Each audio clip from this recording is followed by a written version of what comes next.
어쨌든 많은 입장 차이에도 불구하고 이런 자리가 마련된 거는 굉장히 의미가 있다고 생각합니다.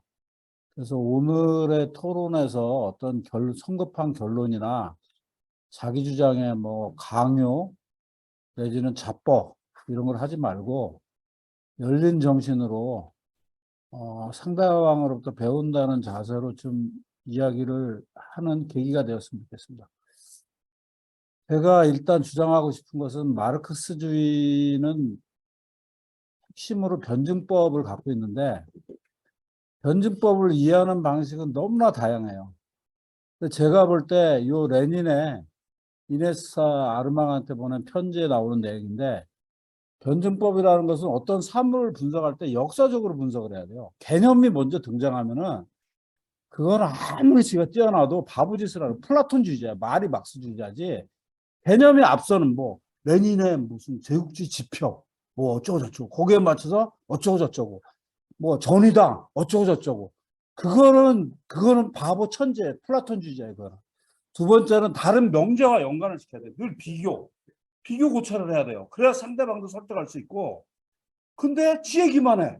자뻑이 돼서 이거는 망하는 길이에요. 이게 막스주의와 아무 상관이 없어요. 그리고 역사적 구체적 경험과 연관해서 고찰을 해야 되는 거고. 그래서 우리가 오늘 세계 체제와 사회 성격, 한국 사회 성격에 대한 이야기인데 거기에 대해서 저는 우리한테 거의 불문율 같은 마르크스의 명제가 있잖아요. 원시공산제, 노예제, 봉건제, 자본주의, 사회주의. 이걸 다 일국적으로 해서 그래요. 마르크스는 절대 일국적으로 그 개념을 제출하지 않았고 마르크스 당대에 인류 사회의 변화 발전이라는 그런 영역은 이미 해겔 이전부터 비코라든지 다 있었는데 걔들이 인류사적으로 이게 어떻게 전변하는가를 다루고 있는 거지. 마르크스는 그 1840년대 마르크스는 그 서구의 지적 전통 아래 들어가 있었어요. 방해자도 이렇게 많아. 그래서 이거는 굉장히 중요한 얘기인데 오늘 다 잊어버려야 되지만은 이거는 인류사적으로 그런 거야. 예를 들면 몽골 같은 데는 자본주의가 없어요. 없이 사회주의로 간 거예요. 만약에 동지들이 얘기하는 사회주의가 맞다고 한다면은 사회주의로 간 거예요. 그리고 베네치아는 지금 보면은 뭐 관광도시 이러지만은 15세기 전후에서 베네치아 제국으로 불릴 정도로 엄청난 데였거든요. 거기는 봉건제가 없어요. 거기에 뭐가 있어요 도대체. 원격지 무역으로 다 돈을 버는 애들인데. 그리고 국가라는 게 예를 들면 이탈리아만 해도 1871년에 이제 이탈리아 국가를 세우고 나서 다 조작을 하는 거예요. 그게 과거의 역사를 전혀 서로 맨날 싸우고 제노바, 베네치아, 뭐 피렌체 걔들이 무슨 일국적 개념이 어디 있어요. 맨날 둘이서 싸우던 놈들이 나중에 마치 이렇게 메이킹해서 만든 거죠. 그래서 굉장히 중요한 거는 인류사적 차원에서 이런 변화를 얘기해야만이 모든 게 맞아 떨어져요. 그래서 이 얘기의 핵심은 예를 들면 김정은 동지 오늘 같이 토론하는 거 너무 좋은데 중국이 사회주의냐 아니냐 이런 논쟁은 마지막 결론으로 뭘 얘기를 해야 돼요. 그 전에 왜 중국은 사회주의 혁명을 했다가 왜 마오가 등소평이 왜 흑묘백면론을 얘기하면서 자본주의를 어마무시하게 받아들이게 되었는가.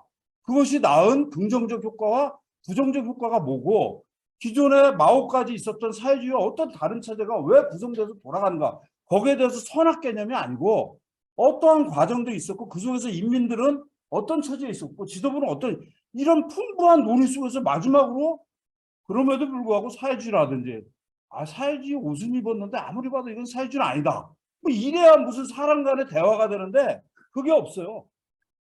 그러면 안 된다는 거죠. 이거는. 그런 차원에서 넌센스다. 아직도 5단계설을 얘기하는. 왜냐하면은 레닌이 러시아 혁명을 하고 중국이 할 때는 자본주의가 굉장히 긴밀도가 낮았어요. 일국이 탈출해서 그래서 찌그러져 가도 막 70년 견딜 수 있었고 몇십 년 견딜 수 있는 자본주의의 긴밀도가 좀 듬성듬성했어요. 지금 2022년 핵도 없어요. 세계역망으로 가든가 찌그러지든가 한 며칠 안에 몇 달도 아니에요. 내가 볼 때는. 그럴 정도로 어떤 자본주의 긴밀도가 달라졌고 모든 역사라는 거는 현재의 역사지 뭐 아담과 이브가 뭘 낳고 이런 식의 우리 마르크스주의 역사를 좋아하기 때문에 그런 걸 좋아하는데 저는 반대예요. 지금 당면한 이슈와 화제와 중심적 문제에서 과거의 어떤 이론들을 갖다 참고해서 꺼내 쓰는 거고 그래서 과거의 이론은 당연히 일자 들어봐 십자 들어봐 할 거 없는데 전혀 다른 어떤 그 나사가 있으면은 그거에 맞는 걸 만들어야 될 생각을 해야 되는 대단한 게 있어야 되는데 맨날 이게 옳다. 일자 들어봐니까 우리 일자 몸만 찾아야 된다. 그런 게 있어요. 세상 천재. 그건 없다고 보고. 그래서 그 지점이 되게 중요하다. 그래서 근대 국가를 구성하고 근대 국가의 영역 속의 과거를 조작하는 게 근대 국가의 메이킹. 즉 소위 근대 국가를 만드는 과정하고 그 작업에 막시스트들은 인류 5단계설을 일국적으로 끼워놨어요. 그래서 우리 일제와의 마르크스주의 논쟁이 있잖아요.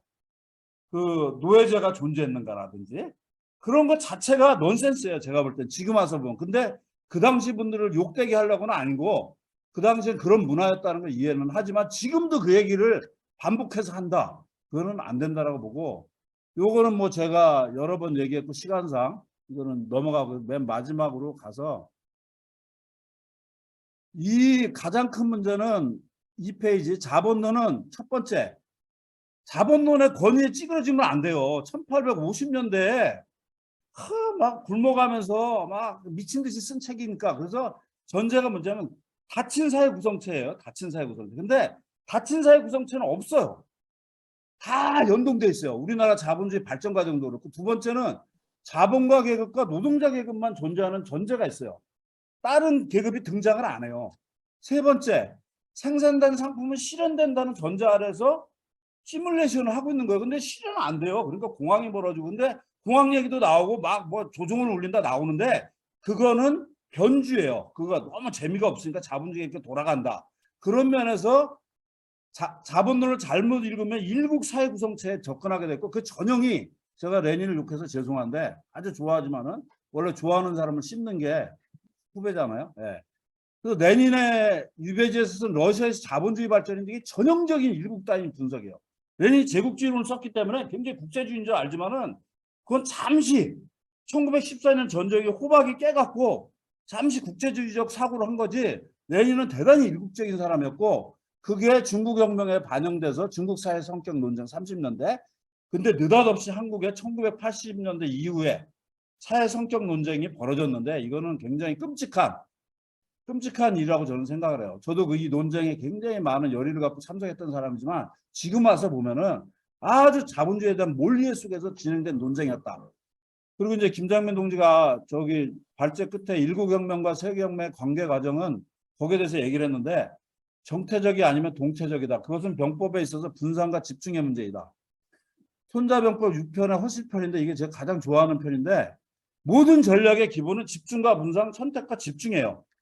이거를 일국혁명과 세계혁명 관계는 일국혁명 먼저 하고 나중에 세계혁명이 된다든지 뭐 세계혁명 없이 일국혁명 없다는 얘기가 아니고 어떤 때는 일국혁명에 막 몰려가서 모든 전략을 돌파하려고 그래야 되고 어떤 때는 일국혁명이 아닌 세계혁명에 그걸 상황을 조성하기 위해서 어떻게 해야 될지 이런 그리고 이제 일국혁명 중에서 어떤 혁명이 세계혁명을 촉발시킬 혁명일지 남한의 혁명일지 아니면 우리 일제할 때 중국 혁명이 돼야만이 일제에서 해방될 수 있었기 때문에 그 사람들이 중국 공산당에 가입해서 열심히 싸운 거란 말이에요. 그걸 바보짓을 한 게 아니거든요.